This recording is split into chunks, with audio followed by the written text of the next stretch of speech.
Bonjour à tous et bienvenue dans le programme Infitah. Je suis Atman Gherres, responsable du trading au sein du groupe Crédit Agricole du Maroc. Comme on a pu le voir lors des précédentes vidéos, la volatilité sur les devises induit un risque de change. Ce risque de change se matérialise dès qu'une entreprise effectue une opération libellée dans une devise étrangère. Ces opérations en devises étrangères peuvent être d'ordre commercial, soit une importation ou une exportation, ou d'ordre financier. Cela peut être des emprunts ou des placements, ou même des investissements étrangers contractés dans une devise autre que le dirham marocain.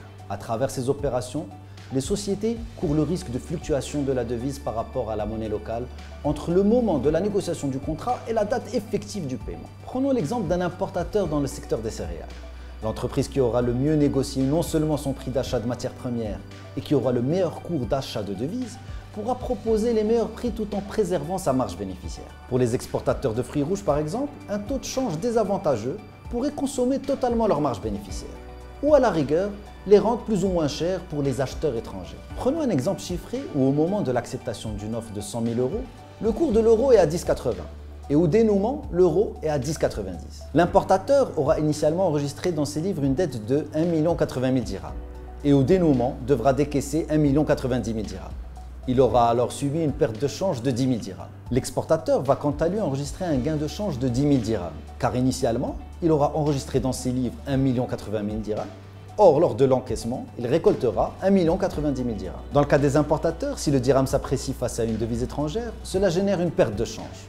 A l'inverse, si le dirham se déprécie, ce sera un gain. Pour les exportateurs en revanche, la dépréciation du dirham se traduit par un gain de change et résulte à une perte de change en cas d'appréciation de la monnaie nationale. Ainsi, pour la même évolution du cours de change, ce qui génère une perte pour l'exportateur génère un gain pour l'importateur. Vous me direz que le bonheur des uns fait le malheur des autres, mais dans le cas du risque de change, ce n'est pas du tout inéluctable. Il y a des techniques qui vous permettent de vous prémunir contre le risque de change. Et in fine, garder le sourire, c'est important. Dans un premier temps, il faut quantifier son risque à travers la détermination de sa position de change. La position de change étant définie par la différence entre les avoirs et les engagements, libellés dans une même devise, si ce solde est différent de 0, cette position expose automatiquement l'entreprise à un risque de change. Ainsi, déterminer la position de change de l'entreprise est une première étape indispensable pour la gestion du risque de change.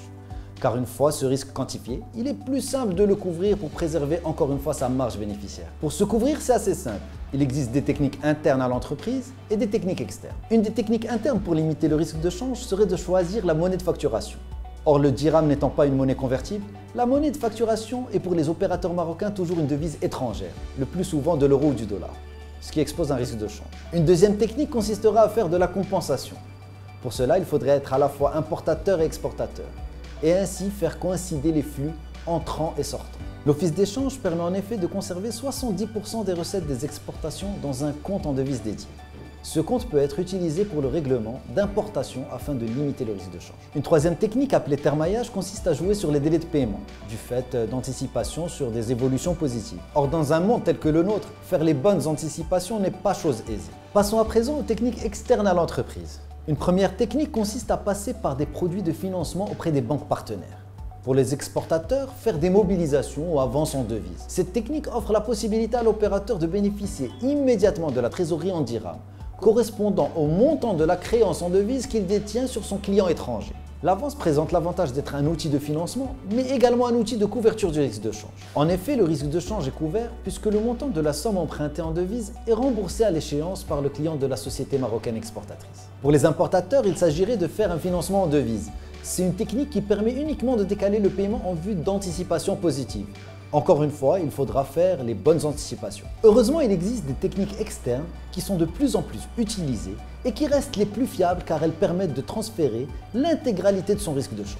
Comment? Tout simplement en ayant recours aux produits de couverture contre le risque de change proposés par les salles des marchés aux clients qui y ont accès. Ces produits sont de type fermo-optionnel.